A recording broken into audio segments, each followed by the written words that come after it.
We begin with our first alert weather day, a powerful system bringing torrential rain in much of the area under a wind advisory tonight. Lonnie, Quinn starts our team coverage with what to expect throughout the night as the temperatures also plummet. Lonnie. Oh, it's going to be so much colder tomorrow. Today, Mo, we hit 62 degrees. Tomorrow, you never feel like you get out of the 20s tomorrow. Out of the 20s, you'd probably be into the 30s, but it feels like the 20s with the wind. Now, the first alert weather day that we've been monitoring still in effect for the next few hours. Heavy rain, there are still bouts of it out there. Flooding possibilities, they still exist. Wind gusts, there's still the chance for a 50 to even 60 mile per hour gust. So getting right to the rain totals. I mean, these numbers have been everything we thought and more. I mean, Montauk, you're almost up to 4 inches. I'm telling you, I believe Montauk will end up finishing with a number above 4 inches. You're 3.6 right now. Hampton Bays, 2 3/4 inches of rain. Norwalk, 1.5 inches. Central Park, you're just shy of 1 inch as of right now. And the winds that we're concerned about, all right, this area shaded in that sort of orangey yellow, well, that's the high wind warning, and that's for Nassau and Suffolk County. Stays in effect until 10 o'clock tonight with the possibility of a 60 mile per hour gust. Everyone else shaded in that tan color, it's an advisory, a wind advisory. You could potentially have some gusts at 50 miles per hour. Thus far, the area where we thought we would see the strongest gusts, we've seen them closer to 50 than 60, but we're not done with this system as of yet. I know JFK had a gust at around 48 miles per hour earlier. Flood advisory for all 5 boroughs of the city all the way up north to Orange County into Putnam County and the east end of Long Island as well. The east end of Long Island, you've been getting hammered all day. This afternoon into the nighttime hours, you still have it out around, well, the very end of Long Island. Then we've got a batch of some heavy rain currently into Sussex County, making its way into Orange County. And look at that, a little bit of snow flying around in the very northwest suburbs. I don't think it's going to be a big snow event because we're going to run out of moisture first. But Montauk, as I said, still catching some bouts of heavy rain. And off to our west, that's a real heavy band of rain around Mount Olive. We're going to watch all of this. After midnight, things should calm down, but it is cold tomorrow morning. We'll talk those numbers, Mo, in just a bit, but right now it's all yours. All right. Thank you, Lonnie. And Naveen Dhaliwal is live in the mobile weather lab tonight, checking out the roads in Woodside, Queens. Naveen, how are we looking out there?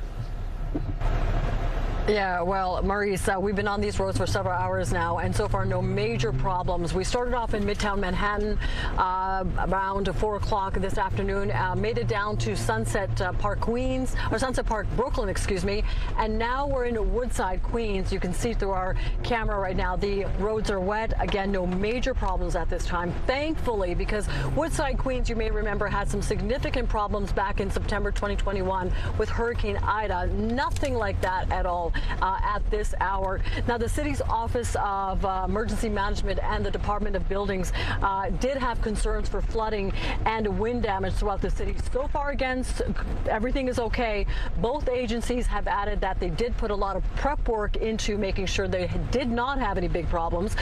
The DOB posting this picture to Twitter to X, excuse me, of an employee performing a spot check earlier this morning by 60th and Madison Avenue, stating making sure builders and property owners secure their sites and equipment, and that's because of the high winds we've been experiencing throughout the day and throughout the night. It's a little slippery out there, so we're just telling people take a little extra time. Everybody knows, I'm sure, that the city needs the rain. So, you know, we are happy to receive the rain, but, you know, we just need to take it a little bit slow.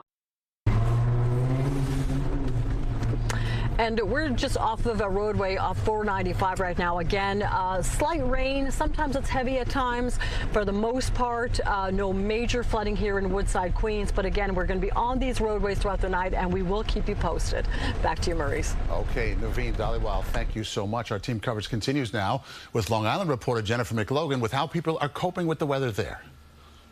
It's a drowsy day, everyone's like, you know, and they see a car, they smile, so that makes me happy. 19-year-old Andrew Reed decked out his car to distract us through the storm. At his East Northport home, weather made things too risky to power on his magnificent holiday display. Andrew's raising money despite the rain for Ronald McDonald House. The rain, you know, there's a lot of cords and stuff, and things decide not to work because the water gets in the lines. You can't really prevent it, and it's for safety reasons, too. On Suffolk's South Shore, the Niehaus family back from Texas to Lindenhurst for the holidays and surveying the coastal storm. We were hoping for some sunny weather to get to come home and see our hometown, but it's actually kind of fun to see the ocean like this. My dream since I was probably 4 has been to be a storm chaser.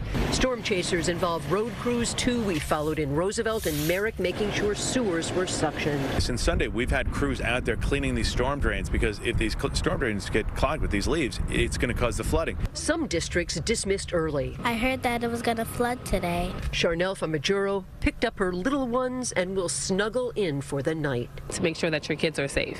And we spoke to PSEG Long Island. They are focused now east, Riverhead to the Twin Forks and to Montauk, expecting the possibility of power outages from down lines and tree limbs. We will be braced and watching. Reporting from Northport, Long Island, Jennifer McLogan, CBS News, New York. And there are scattered power outages across the region, the most being reported by JCP&L in New Jersey. Just over 1,800 customers without service. PSE&G New Jersey reports 278 customers without power. And PSEG Long Island has 782 customer outages. Weather causing some delays at our airports, as you would expect, according to FlightAware. Arrival delays at LaGuardia are just over an hour. And then you have JFK, where there's a longer wait. Arrivals running 2.5 hours behind. Very few departure delays, though. And at Newark Airport, arrival delays just over 3 hours. Departures around 40 minutes. Stay with us as our weather team takes us through this First Alert Weather Day. We've got updates throughout the broadcast here and always streaming on CBS News New York.